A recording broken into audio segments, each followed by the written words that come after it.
Conheça a história de Jemima Patachoca, de Beatrix Potter. Traduzido por Mariana de Lacerda. Que engraçado é ver uma ninhada de patinhos com uma galinha. Ouçam a história de Jemima Patachoca, que estava chateada porque a mulher do fazendeiro não a deixava chocar os próprios ovos. Sua cunhada, a senhora Rebeca Patachoca, estava de pleno acordo em deixar que seus ovos fossem chocados por outra. Eu não tenho paciência de ficar sentada no ninho por 28 dias. E nem você, Jemima. Você vai deixar os ovos tomarem friagem. Você sabe que vai. Eu quero chocar meus ovos. E irei chocá-los eu mesma. Jemima grasnou. Ela tentou esconder os ovos, mas sempre os encontravam e os levavam embora. Jemima Patachoca se desesperou e resolveu fazer seu ninho longe do quintal. Numa tarde de primavera, ela seguiu pela estrada de carroças que levava até o topo da colina. Vestia um chale e uma touca. Chegando ao topo da colina, avistou um bosque mais adiante. Ela julgou que aquele seria um local seguro e tranquilo. Jemima Patachoca não estava acostumada a voar. Correu alguns metros colina abaixo, fazendo esvoaçar o chale, e lançou-se no ar. Voou com graça, pois decolara direitinho. Deslizou por sobre as copas das árvores até avistar uma clareira no meio do bosque, sem árvores nem arbustos. Jemima pousou pesadamente e foi se rebolando, em busca de um lugar sequinho e conveniente para um ninho. Gostou bastante de um toco de árvore que viu em meio a uns pés de dedaleiras, mas assustou-se ao notar, sentado no toco, um senhor elegantemente vestido a ler um jornal. Tinha orelhas pretas e pontudas e bigodes cor de areia. "Quack!" Jemima falou, inclinando a cabeça.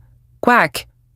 O senhor ergueu os olhos do jornal e olhou Jemima com curiosidade. "Senhora, está perdida?" perguntou. Ele tinha uma cauda longa e felpuda sobre a qual estava sentado, pois o toco estava um pouco úmido. Jemima o achou delicado e elegante. Explicou que não estava perdida, e sim tentando encontrar um lugar sequinho e adequado para um ninho. "Ah, então é isso? Claro", disse o senhor com bigodes cor de areia, olhando Jemima. Ele dobrou o jornal e o guardou no bolso de seu fraque. Jemima queixou-se da galinha intrometida. "Ah, bom. Que interessante. Gostaria de conhecer tal galinha. Iria ensiná-la a cuidar de sua própria vida. Mas, quanto ao ninho, não há qualquer dificuldade. Tenho um montão de penas no abrigo nos fundos de minha casa." "Não, senhora, não é nenhum incômodo. Pode ficar lá pelo tempo que quiser", disse o senhor da cauda felpuda. Ele a conduziu para uma casinhola afastada, de aspecto lúgubre, entre algumas dedaleiras. Era feita com ramos e torrões de terra, e havia 2 baldes quebrados, um sobre o outro, em lugar de uma chaminé. "Esta é minha residência de verão. Você não acharia minha toca, minha residência de inverno? Muito conveniente", disse o hospitaleiro senhor. Havia um abrigo caindo aos pedaços nos fundos da casa, feito com velhos caixotes de sabão. O senhor abriu a porta, mostrando o interior do abrigo a Jemima. O abrigo estava tomado de penas. Era quase sufocante, mas muito macio. Jemima Patachoca ficou bastante surpresa com aquela quantidade de penas, mas era muito confortável e ela fez o ninho sem nenhuma dificuldade. Quando ela saiu, o senhor estava sentado num tronco, lendo o jornal. Pelo menos, tinha-o bem aberto, mas espreitava por cima dele. Era tão amável que parecia quase triste em ver Jemima ir para passar a noite em casa. Prometeu cuidar do ninho para ela até que retornasse no dia seguinte. Disse que adorava ovos e patinhos e que estava orgulhoso em poder abrigar um lindo ninho cheio. Jemima Patachoca tinha o maior respeito pelo cachorro. Assim, contou-lhe tudinho. O cachorro ouviu, com sua sábia cabeça inclinada para o lado.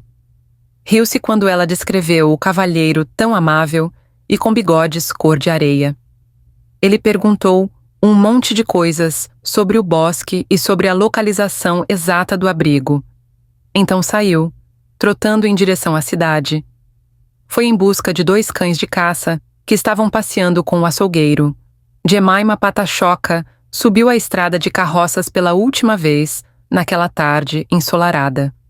Vinha sobrecarregada com os maços de ervas e as 2 cebolas numa sacola.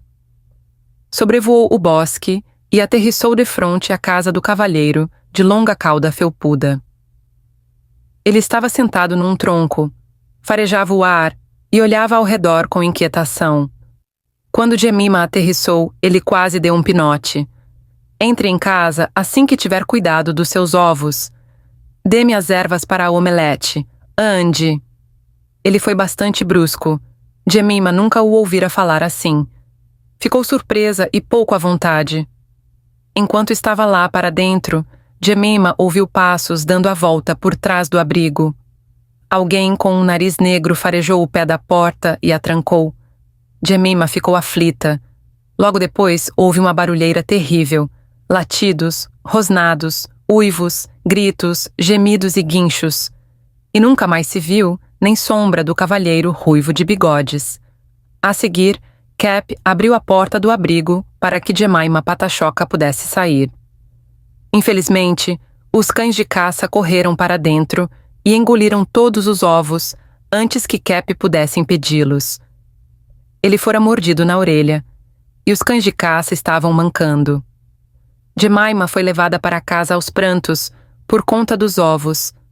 Ela pôs mais alguns em junho e ganhou permissão para chocá-los. Mas apenas 4 vingaram. Jemima Pata-Choca disse que foi por causa dos nervos, mas a verdade é que nunca foi boa chocadeira.